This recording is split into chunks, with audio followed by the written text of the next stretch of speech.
5 years after being estranged from my father, he recently reached out to me, which made me reflect on whether I did the right thing when we last parted ways. I was 26, just out of college, when my dad suddenly kicked me out of the house. This happened after my stepmother and stepsister accused me of stealing my stepsister's college savings.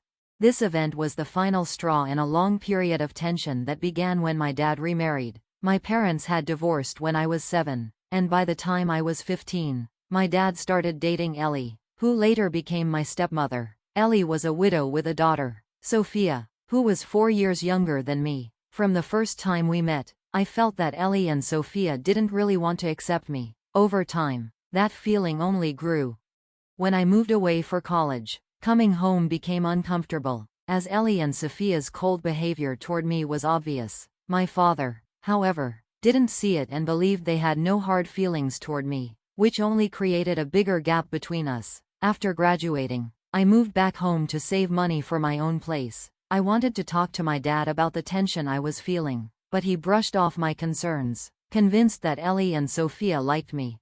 It wasn't long before things got worse. One day, after I had been house hunting to get away from the negative atmosphere at home, I came back to a tense situation. My father, visibly upset, immediately told me to leave, accusing me of stealing Sophia's college fund. Ellie backed him up, falsely claiming that I had misused a financial account meant for emergencies. I was shocked and hurt by the accusations, especially because my dad believed them without hearing my side of the story. With no choice, I left, cutting off ties with him. Now, after years of silence, my father's sudden attempt to reconnect has brought back all these painful memories. It's made me wonder if I could have handled the situation differently, but I still don't understand why Ellie accused me of taking money meant for her daughter.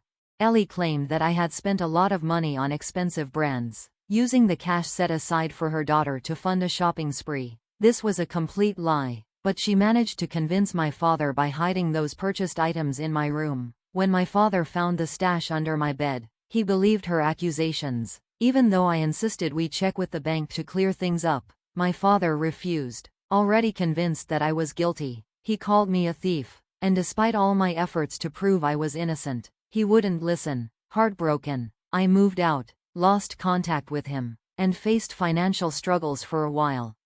Eventually, I got back on my feet, built a stable life, and even planned to buy a house. For 5 years, I stayed away from my father's side of the family. During that time, my mother stood by me, having also cut ties with my dad because of how he treated me. Then, unexpectedly, my father showed up at my new home, asking for forgiveness. He had finally learned the truth. Ellie had made up the entire story to cover up her own misuse of the money meant for her daughter's college fund. She had bought luxury items for herself and Sophia, then framed me to make my dad cover the expenses, fearing he would see her as a gold digger. After a recent argument with her parents, they revealed everything to my father, exposing Ellie's manipulation. Now understanding the full extent of her lies, my father was asking for a chance to make things right. It turned out that Ellie had been using me as part of her plan to secure her financial future without revealing her own extravagant spending. My father also told me that he had filed for divorce from Ellie with the help of his old lawyer a few weeks ago, and he now wanted to repair our relationship. During our conversation, he mentioned that one of my friend's fathers was a well-respected divorce attorney. My dad hoped I would help him connect with this attorney and maybe get a reduced fee since Ellie and her lawyer had filed a very unfair divorce petition. He seemed to think that just apologizing would make everything fine, and then I would help him as if nothing had happened between us. His audacity left me speechless. I couldn't help but laugh before firmly closing the door on him. The idea that after everything, he would expect me to assist him was ridiculous. If he needed a lawyer, he should contact one himself and pay like everyone else. His current lawyer's hesitation to handle the messy divorce because of complications and retirement was not my problem. After I shut the door on my father, I warned him to leave or I'd call the police. I thought that was the end of it, but then my mother called. To my surprise, she criticized my decision not to help him. She argued that everyone makes mistakes, even my father, and it wasn't fair to hold him to a higher standard just because he was my dad. While I understood her point that people make mistakes, my issue went deeper than that. It was about his choice to trust Ellie over me, his own daughter, and the hurtful things he had said when he kicked me out of the house. Even after all that, he didn't just come to apologize, he also came because he wanted my help. I couldn't help but feel that if he hadn't needed something, I wouldn't have heard from him at all. It took him 5 years to admit his mistake, and now he wanted to make amends, but only because he needed a favor. I tried to explain this to my mother, that my hesitation wasn't about holding on to past mistakes but about the pain caused by him prioritizing Ellie over me. However, my mother insisted that his delayed apology should still count for something and urged me to forgive him and be the bigger person. While I'm close to my friend and could probably talk to him about his father taking on my dad's case, I felt torn. Reconnecting under these circumstances felt emotionally draining, and I wasn't sure I could just set aside the past, especially with the expectation to help him. My mother and I ended up in a heated argument about whether I should help my father get a discount from a top divorce lawyer. Good lawyers are expensive, and I wasn't sure I could even convince anyone to lower their fees. My mother didn't see my perspective, and I couldn't understand hers, which seemed completely illogical to me. The argument left us both frustrated and not speaking to each other. It made me question my decisions and wonder if maybe I was wrong. After reflecting on the situation, I still felt unsure if refusing to help my father was the right decision, but my mother's reaction made me doubt myself. After thinking it over and hearing advice from others, I've decided to distance myself from both of my parents. It's clear to me that I don't owe my father anything, especially since his apology came only after he realized the truth, suggesting he wouldn't have reached out if he didn't need help. As for my mother, I'm confused by her sudden support for my father after years of not speaking to him. During our last conversation, she mentioned that my father had contacted her, tearfully trying to reconnect, something very out of character for him, since he rarely shows his emotions. After hearing my father's tearful plea, my mother agreed to listen to him and learned about his attempt to apologize to me. However, she claimed they hadn't been in contact for the past 5 years, which I found hard to believe. This made me realize that my mother doesn't understand me as well as I thought. If she truly knew me, she wouldn't have expected me to forgive my father so easily.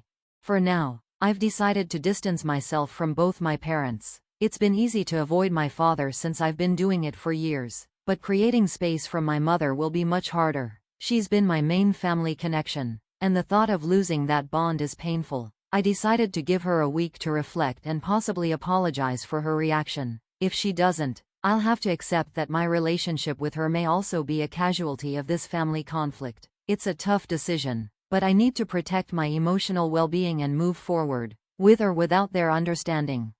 Before the week ended, my mother reached out, not with an apology, but with a request to visit and talk things through in person, hoping for reconciliation. I agreed. When she arrived, she began by admitting she might not have fully tried to understand my perspective during our last conversation. Encouraged, I shared my feelings again, hoping it would lead to her apology so we could move forward. However, instead of apologizing, she suggested I have the same conversation with my father. She believed that if I calmly explained my side to him, it might help heal things between us. She reminded me that despite his mistakes in believing I had taken Ellie's money, my father had still protected me from legal consequences, which in her view showed that he cared. She pressed me to offer him an explanation, saying that I was raised to be kind and understanding. I felt disheartened. I told her that she didn't know me as well as she thought. I didn't feel any obligation to forgive or explain anything to my father after all he had done. I was also hurt that she hadn't apologized for her own role in this situation and told her I would only be willing to talk again if she was ready to give a genuine apology. As the conversation grew more tense, she became visibly nervous and admitted that she couldn't leave without trying to fulfill a promise she made to my father, to convince me to speak to him. She pleaded with me, saying that family should forgive one another and that it would be tragic to live without that connection. I dismissed this as empty words and asked her to leave, frustrated that her visit seemed more about her promise to my father than about repairing our relationship. In that moment, she finally showed some regret, realizing that her approach could cause her to lose me. However, her apology felt tied to her loyalty to my father, rather than a sincere understanding of my feelings.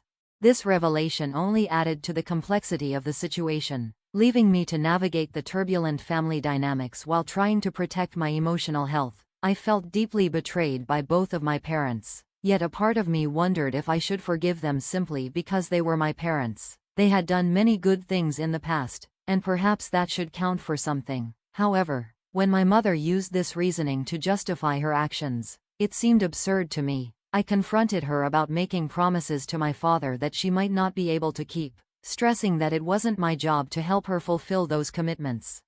The conversation escalated when she admitted that my father was waiting outside in the car, hoping to be invited in. That was the final straw. I had made it clear that I didn't want to see him, yet she had disregarded my wishes, thinking she could convince me otherwise. My frustration turned into anger, and I couldn't hold back. I yelled at her, telling her she was a terrible mother and that I was done with her. Despite her tears and apologies, I had made up my mind. The argument dragged on for about 15 minutes before she finally left, and as she did, I warned her that if either she or my father returned, I would call the police. After she left, I even considered speaking to a lawyer about getting a protective order against them. Then, out of nowhere, another unexpected event occurred. I was enjoying a day off at home, planning a quiet day, when Ellie and her daughter Sophia showed up at my doorstep. At first, I was ready to send them away immediately, and I even started dialing the police. But Ellie quickly interjected, saying she wasn't there to cause trouble but to reveal some truths about my father and explain why my mother had suddenly sided with him after years of silence.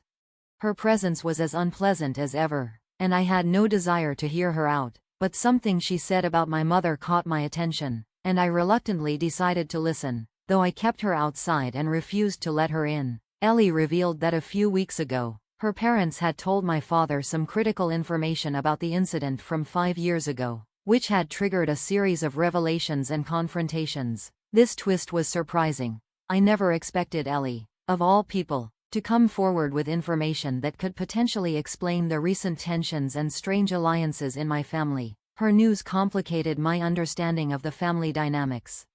Ellie explained that she had stopped sending money to her parents because my father was no longer giving her the financial support she wanted. She had grown greedy, and when the money started to dry up, she began investigating. That's when she uncovered a shocking secret. My father was having an affair with my mother. Ellie suspected he had been hiding money, possibly preparing to leave her. Determined not to be left empty-handed, Ellie had decided to stay with him for now, planning to file for divorce on her own terms eventually.